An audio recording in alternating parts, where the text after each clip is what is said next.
എഡിജിയുടെ കൂടെ സിനിമയാണ് ജോവാൻജോ 18+ പിന്നെ റൊമാൻസ്.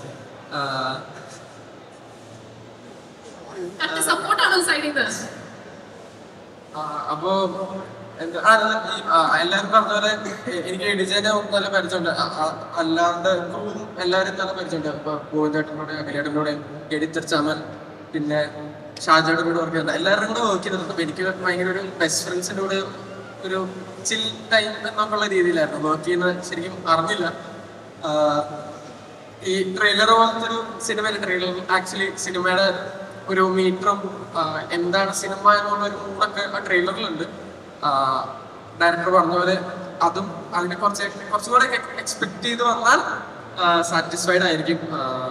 കുറെ കോമഡി ആക്ഷൻ സോങ്സ് എല്ലാം ഉണ്ട്. എല്ലാവർക്കും ഇഷ്ടപ്പെട്ടെന്ന് പ്രതീക്ഷിക്കുന്നു. എല്ലാവരും ട്രെയിലറൊക്കെ കണ്ടിട്ട് പറ എന്താണ് ഇഷ്ടമായത്. 8 ഡേയ്സോളം ഫൈറ്റ് മാത്രം ഉണ്ടായിരുന്നു. അപ്പോ കുറച്ച് പേർക്ക് ഹലോ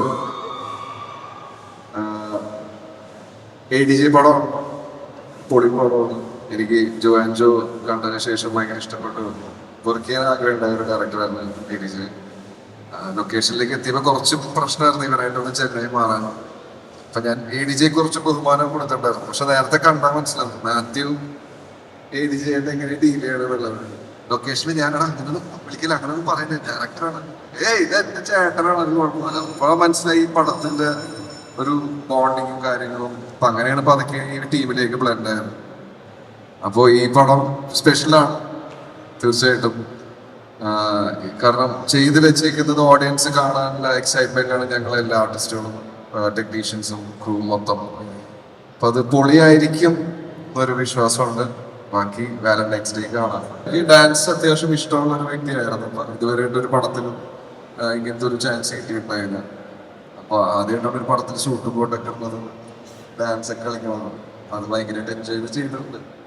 അയ്യോ ഭയങ്കര സന്തോഷം ഇവിടെ നിൽക്കുമ്പോ. കാരണം കഴിഞ്ഞ വർഷം ഏതാണ്ട് ഇതേ സമയത്ത് ഞങ്ങളിവിടെ ഒരു പ്രൊമോഷന്റെ ഭാഗമായിട്ട് വന്നിട്ടുണ്ടായി. ഞാനും ശ്യാമക്കൻ പ്രേമലു ആയിരുന്നു അത്. ആ സിനിമ അന്ന് ഇവിടെ വന്നിരിക്കുമ്പോ അത് ഏതൊരു ലെവലിലേക്ക് പോകുമെന്ന് അറിയില്ലായിരുന്നു. പക്ഷെ ഇപ്പൊ ഇവിടെ വന്ന് നിൽക്കുമ്പോ എന്റെ ശരിക്കുള്ള പേരെല്ലാരും വിളിക്കുന്നത് അമൽ ഡേവിസ് എന്നാണ്. അതിന് ഭയങ്കര സന്തോഷമുണ്ട്. ഞാൻ മറക്കാത്തത് വേറെ ഒന്നുകൊണ്ടല്ല, ഈ ഷൂട്ടിങ്ങിന്റെ ഇടയിൽ ഒരു കുഞ്ഞ് ആക്സിഡന്റ് ഒക്കെ പറ്റി കുറച്ച് റെസ്റ്റ് ഒക്കെ ഉണ്ടായിരുന്നു. പക്ഷെ അത് കഴിഞ്ഞ് തിരിച്ചു വന്നത് ഏറ്റവും സന്തോഷമുള്ള കുറെ മൊമെന്റ്സും ആയിട്ടായിരുന്നു. ഇപ്പൊ ഈ പടത്തിൽ വർക്ക് ചെയ്യുമ്പോഴാണെങ്കിലും ഞാൻ പ്രേമലുവിന് ശേഷം കുറെ ആഗ്രഹിച്ച് ചെയ്ത ആദ്യത്തെ പടമാണ്. അതിനുശേഷം പിന്നെ ഇപ്പോ ചെയ്യുന്നതേ ഉള്ളൂ. അപ്പൊ അത്രയും സ്പെഷ്യലായിട്ട് അനുജേട്ടൻ കഥ പറഞ്ഞപ്പോ തന്നെ ചെയ്യണമെന്ന് ഭയങ്കര ആഗ്രഹം തോന്നിയ ക്യാരക്ടറുമായിരുന്നു സിനിമയുമായിരുന്നു. അപ്പോ അമൽ ഡേവിസ് പോലെ തന്നെയായിരുന്നു ഈ പടത്തിലെ ക്യാരക്ടറുടെ പേര്. ഹരിഹരസുധൻ എന്നാണ് പേര്. നല്ല എക്സ്പീരിയൻസ് ആയിരുന്നു. ADJയുടെ കൂടെ എന്റെ രണ്ടാമത്തെ പടമാണ്. ഇവരുടെ കൂടെ അർജുൻ ബ്രോയുടെ ആദ്യമാണ്. ഇവന്റെ കൂടെ പിന്നെ തുടങ്ങിയപ്പോ തൊട്ട് ഇവന്റെ കൂടെ തന്നെ ആദ്യത്തെ പടം മുതൽ ഇവന്റെ കൂടെയാണ്. മാത്യുവിന്റെ കൂടെ മൂന്നാമത്തെ പടമാണ്. ADJയുടെ ആദ്യത്തെ പടമാണ്. എനിക്ക് 18+ എന്നുള്ള പടത്തിലാണ് എനിക്ക് ശരിക്കും ഒരു സിനിമയിൽ ഒരു നല്ലൊരു ക്യാരക്ടർ കണ്ട ആൾക്കാർ റെക്കഗ്നൈസ് ചെയ്ത് ആ സിനിമയിലുള്ള ആളെല്ലാം ചോദിച്ചു തുടങ്ങിയത് 18+ ആണ്. 18+ കണ്ടിട്ടാണ് എന്നെ അമരനിലേക്ക് വിളിച്ചത്. 18+ലെ ക്യാരക്ടർ കണ്ടിട്ട് എനിക്ക് തെലുങ്ക് ഫിലിമിൽ ഒരു ക്യാരക്ടർ കിട്ടിയിട്ടുണ്ട്. അപ്പോൾ 18+ ADJ വളരെ സ്പെഷ്യലാണ്. അതുകൊണ്ട് തന്നെ ADJയുടെ മറ്റൊരു പടത്തിൽ വീണ്ടും രണ്ടാമതൊരു പടത്തിലും അഭിനയിക്കാൻ സാധിക്കുന്നതിൽ ഭയങ്കര സന്തോഷമുണ്ട്. പിന്നെ ഇതൊരു ഫാമിലി ആണ് ശരിക്കും പറഞ്ഞത്. നമ്മളെല്ലാവരും അങ്ങനെയായിരുന്നു. അതുകൊണ്ട് തന്നെ നേരത്തെ പറഞ്ഞ പോലെ ഒരു വെക്കേഷൻ മൂഡിലാണ് നമ്മൾ ഷൂട്ട് ചെയ്തത്. എനിക്ക് ഒരുപാട് പറഞ്ഞ പോലെ കുറച്ച് ഡിലേ കണ്ടിന്യൂസ്ലി ഉണ്ടായിരുന്നില്ല ഇവരുടെ കൂടെ. കാരണം ട്രെയിലറിൽ കണ്ടതുപോലെ എന്റെ ക്യാരക്ടർ മിസ്സിംഗ് ആണ്. അപ്പൊ അതുകൊണ്ട് തന്നെ പക്ഷെ ഉള്ള ദിവസങ്ങളിലൊക്കെ ഭയങ്കര അടിപൊളിയായിട്ട് തന്നെയായിരുന്നു നമ്മുടെ ഷൂട്ട് പോകുന്നത്. എനിക്കിത് വളരെ സ്പെഷ്യലായ സിനിമയാണ്. കാരണം നിങ്ങളിപ്പോ ഇവിടെ കണ്ട പോലെ തന്നെ ഈ ട്രെയിലറിൽ കണ്ട പോലെ തന്നെ അതേ ഒരു വൈബോട് കൂടി ഞാൻ ചെയ്ത സിനിമയാണ്. ADJ ഇതിന്റെ സബ്ജക്ട് ആദ്യം പറഞ്ഞു തന്നപ്പോ തന്നെ എനിക്ക് ഇത് ഞാൻ മിസ് ചെയ്ത് കഴിഞ്ഞാൽ ഇത് വേറെ ആരെങ്കിലും കൊണ്ടുപോകുന്നതായിരുന്നു എന്റെ മൈൻഡിൽ. അപ്പൊ ഈ ഓപ്പർച്യൂണിറ്റി എനിക്ക് തന്ന ADJക്കും ആഷിഖ് ഉസ്മാൻ സാറിനും ഞാൻ നന്ദി അറിയിക്കുകയാണ്. ആൻഡ് ഞങ്ങളുടെ ടീം അടിപൊളി ടീം. ആദ്യം എനിക്ക് എന്താണെന്നറിയാം, ഇവരൊക്കെ ഒരുപാട് ഓൾറെഡി മുന്നേ പരിചയമുള്ള ആൾക്കാരാണ്. അപ്പൊ ഞാനിതിൽ ആരുടെ കൂടി ഇതിന് മുന്നേ വർക്ക് ചെയ്തിട്ടില്ല. സംഗുന്റെ കൂടെ മാത്രമേ വർക്ക് ചെയ്തിട്ടുള്ളൂ. അപ്പൊ എനിക്ക് ഭയങ്കര ടെൻഷനായിരുന്നു എങ്ങനെ ഇവരുമായിട്ട് സിങ്ക് ആവും എന്നുള്ളത്. ആദ്യത്തെ ഒരു 4 ദിവസം ഞാൻ കുറച്ചിങ്ങനെ സൈഡ് മാറിയൊക്കെ നിന്നു. പക്ഷെ അതിനുശേഷം ഭയങ്കര കൂട്ടായി. പിന്നെ എന്റെ പേഴ്സണലി ഞാൻ ആരുമായിട്ടും അങ്ങനെ ഒരു റിലേഷൻഷിപ്പ് കീപ്പ് ചെയ്യുന്ന ആളല്ല. ഈ സിനിമയുടെ ഷൂട്ട് കഴിഞ്ഞതിന് ശേഷം ഞങ്ങളൊക്കെ അടിപൊളി ചംസായി. ഞാൻ ഒരുപാട് എന്താ പറയാ, I am looking forward to the release. Cinema ഞങ്ങൾ ഹോൾ ഹാർട്ട് കൊടുത്ത് ചെയ്ത സിനിമയാണ്. ഓഡിയൻസ് എല്ലാവർക്കും ഇഷ്ടപ്പെടുമെന്ന് വിശ്വസിക്കുന്നു. Thank you so much. Kasaragod ഭാഷയിലാ എന്താ പറയണ്ടേ, ഞാൻ ഈ ട്രെയിലറിൽ കാസർഗോഡ് ഭാഷയിലാണല്ലോ സംസാരിച്ചിരിക്കുന്നത്. എന്ത് പറഞ്ഞ കേട്ടിട്ടേ, എന്ത് മിൻസമാര് ചെല്ലിട്ട്. എല്ലാവർക്കും നമസ്കാരം. ഒരുപാട് സന്തോഷം എല്ലാവരും വെയിറ്റ് ചെയ്ത് നിന്നതിന്. ഞാൻ ഒരുപാട് വെയിറ്റ് ചെയ്യുന്ന ഒരു സിനിമയാണിത്, ബ്രൊമാൻസ്. കാരണം കുറെ നാളുകളായിട്ട് ഒരുപാട് പേര് ചോദിക്കുന്ന ഒരു ചോദ്യമാണ്, ഈ കോമഡി സിനിമയിൽ ഇനി എപ്പോഴാണ് ചേട്ടാ കാണാൻ പറ്റുക എന്നുള്ളത്. ഞാനും പേഴ്സണലി ഒരുപാട് ആഗ്രഹിച്ചിരുന്നു. ഇതിൽ എൻ്റെ കഥാപാത്രം നിങ്ങളെ എത്രത്തോളം ചിരിപ്പിക്കുമെന്ന് അറിഞ്ഞുകൂടാ, പക്ഷെ ഈ നിൽക്കുന്നവരെല്ലാവരും നിങ്ങളെ നന്നായി എന്റർടൈൻ ചെയ്യിക്കുന്നുള്ള കാര്യത്തിൽ യാതൊരു സംശയമില്ല. അതിനകത്ത് നല്ല നല്ല പൊട്ടിച്ചിരികൾ ഉണ്ടായിരിക്കും, അതുപോലെ തന്നെ നല്ല ആക്ഷൻ സീക്വൻസ് ഉണ്ടായിരിക്കും.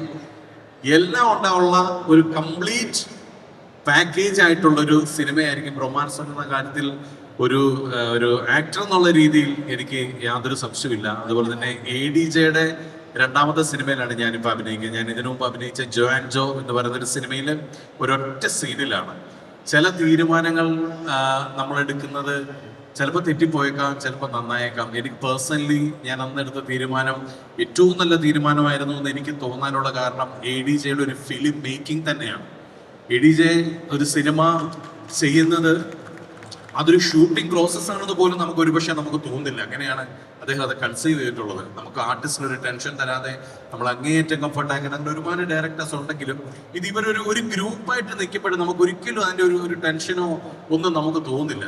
അപ്പൊ അന്ന് എനിക്ക് തോന്നിയിരുന്നത് ഇദ്ദേഹത്തിന്റെ ഒരു സിനിമയിൽ കുറച്ചുകൂടെ നല്ലൊരു വേഷം ചെയ്യണമെന്ന്. അങ്ങനെ ഇരിക്കുമ്പോഴാണ് ഈ സിനിമയിലേക്ക് എന്നെ വിളിക്കുന്നതും. ഞാൻ ഒരുപാട് സന്തോഷിച്ച കുറെ ദിവസങ്ങളായിരുന്നു. എന്തായാലും ഇതൊരു കിടിലം പരിപാടിയായിരിക്കും കേട്ടോ, അത് യാതൊരു സംശയമില്ല.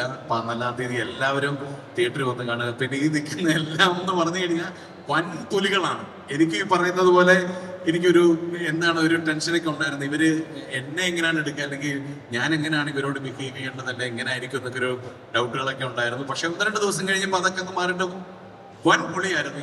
ലൊക്കേഷനിൽ അതിന്റെ ഒരു വൈബ് ഈ ട്രെയിലറിലുണ്ട്. ഇതിന്റെ ഇരട്ടിയായിരിക്കും സിനിമയിൽ വരിക. അപ്പൊ എന്തായാലും ഇതിന് പിന്നാലെ കുറിച്ച് എല്ലാവരും, ഇതിന്റെ ക്യാമറ അഖിലാണെന്നുണ്ടെങ്കിൽ ബാക്കി എല്ലാവരും, അസോസിയേറ്റ് ടീം, ഫുൾ ടീം, എല്ലാവരും ഉഗ്ര ടീമായിരുന്നു. ഒരുപാട് സന്തോഷമുണ്ട് ഇതുപോലെ സിനിമയുടെ ഭാഗമായെന്ന്. അതുപോലെ തന്നെ ഒരു നല്ല പ്രൊഡ്യൂസർ, ഒരു പക്ക പ്രൊഫഷണൽ ആയിട്ടുള്ള ഒരു പ്രൊഡ്യൂസർ എങ്ങനെയായിരിക്കണം എന്നുള്ളത് ഞാൻ അടുത്ത് നിന്ന് മനസ്സിലാക്കിയത് ആഷിഖ് ഉസ്മാന്റെ കൂടെ ഈ സിനിമയിൽ വർക്ക് ചെയ്തുകൊണ്ടാണ്. ഞാൻ അദ്ദേഹത്തിന്റെ സിനിമയിൽ ഇപ്പൊ അഭിനയിച്ചതുകൊണ്ട് പറയല്ല, ഇതിനു മുൻപും ഞാൻ കേട്ടിട്ടുണ്ട് അദ്ദേഹത്തിന്റെ ഒരു രീതി, ഒരു സിനിമയെ എങ്ങനെ പ്രൊമോട്ട് ചെയ്യണം, എങ്ങനെ മാർക്കറ്റ് ചെയ്യണം എന്ന് കൃത്യമായിട്ട് അറിയാവുന്ന ഒരാളാണ്. അത് ഓരോ നിമിഷവും മനസ്സിലാക്കി തന്ന ഒരു വ്യക്തി കൂടിയായിരുന്നു Ashiq. Thank you so much Ashiq, ഇതുപോലൊരു സിനിമയിൽ ഭാഗമായതിന്. അപ്പൊ എന്തായാലും 14-ാം തീയതി എല്ലാവരും തിയേറ്ററിൽ വരിക. തീർച്ചയായിട്ടും നമ്മൾ കുറെ നാളായിട്ട് നമ്മുടെ സിനിമ ഗംഭീര സിനിമകളിലൂടെയാണ് പോയിക്കൊണ്ടിരിക്കുന്നത്. കൂടുതലും ത്രില്ലർ മൂഡിലുള്ള സിനിമകളാണ്, ഗംഭീര സിനിമകളാണെങ്കിലും കുറെ നാളായിട്ട് മലയാളികൾ വെയിറ്റിംഗ് ആണ്. ഫാമിലി ആയിട്ടിരുന്ന് പൊട്ടിച്ചിരിച്ച് അല്ലെ എൻജോയ് ചെയ്യാൻ പറ്റുന്ന ഒരു സിനിമ. അത് തീർച്ചയായിട്ടും നിങ്ങൾക്ക് ഈ സിനിമയിൽ കിട്ടും എന്നുള്ള കാര്യത്തിൽ യാതൊരു സംശയമില്ല. ധൈര്യമായിട്ട് ടിക്കറ്റ് എടുത്താൽ ധൈര്യമായിട്ട് 14-ാം തീയതി വന്നു. അപ്പൊ എല്ലാവർക്കും ഒരിക്കൽ കൂടി നന്ദി. വന്ന എല്ലാവർക്കും ഒരുപാട് സന്തോഷം. Thank you so much. പെട്ടെന്ന് ചാടി കയറിയപ്പോ ആഷിക്ക് പറ്റി കുറച്ചുകൊണ്ട് പറയാൻ വിട്ടുപോയി, സോറി. കാരണം എല്ലാവരും ബിഹാഫിലും പറയണേ, ഈ പടം കുറെ സിറ്റുവേഷനിലൂടെ കടന്നുപോയതാണ്, എന്തെങ്കിലും ഡിസ്ക്ലോസ് ചെയ്യാൻ താല്പര്യം. പക്ഷെ അപ്പൊ അതിലെല്ലാത്തിനും ഞങ്ങൾ കൂടെ നിന്നിട്ട്, അപ്പൊ അതേപോലെ കട്ടൊക്കെ കൂടെ നിന്നിട്ടുണ്ടായി ആഷിക്ക വിളിച്ചിട്ട് മച്ചാൻ ഒരു പടം ചെയ്യാം എന്നുള്ള രീതിയിലാണ് ആദ്യം കോൾ വന്നത്. പിന്നെ ആ രീതിക്കൊക്കെ ഇങ്ങനെ കറങ്ങി അതിനുമ്പ് ADJ വിളിച്ച് അതാണ് ആഷിക്ക് വിളിച്ചത്. പറഞ്ഞു ഡീറ്റെയിൽ പറഞ്ഞെങ്കിൽ അവൻ രണ്ടേരും പടക്കിടാൻ എടുത്തു. അപ്പോ അങ്ങനെ ഈ പരിപാടിയിൽ ഇത്രയും നല്ല രീതിക്കും ഇത്രയും നല്ല രീതിക്ക് ഒരു നല്ല പടം ചെയ്യാൻ കൂടെ നിന്ന ആഷിക്ക് താങ്ക്സ് എല്ലാവരുടെയും സൈഡിൽ നിന്നാണ്. Thank you so much. പിന്നെ അഖിലേട അടിപൊളിയായിരുന്നു വർക്ക് ചെയ്യാൻ, DOP. പിന്നെ ഗോവിന്ദട പടം കണ്ടിട്ടില്ല, കണ്ടിട്ട് ബാക്കി നേരിട്ട് പറയാം.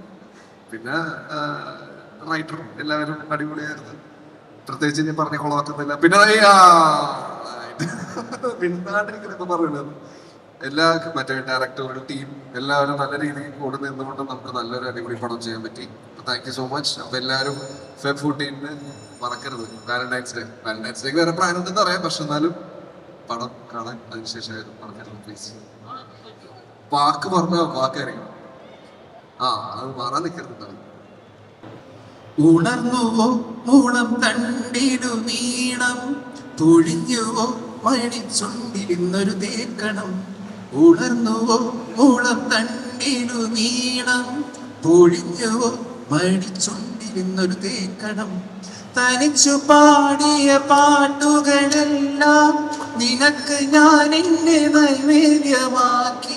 കൂടെവിടെ മുല്ലക്കാടെവിടെ ചെല്ലക്കാറ്റിനോടാ കഥ പറയുകില്ലേ. ഒരു രാജമല്ലി വിടരുന്ന പോലെ ഇതളിഴുകി മുന്നിലൊരു മുഖം. ഒരു ദേവഗാനമുടനാർന്ന പോലെ മനമരുളി എന്നിലൊരു സുഖം. കറുകനാമ്പിലും മധുകണം, കവിത എന്നിലും നിറകൂടം. അറിയുകില്ല നീ ആരാരോ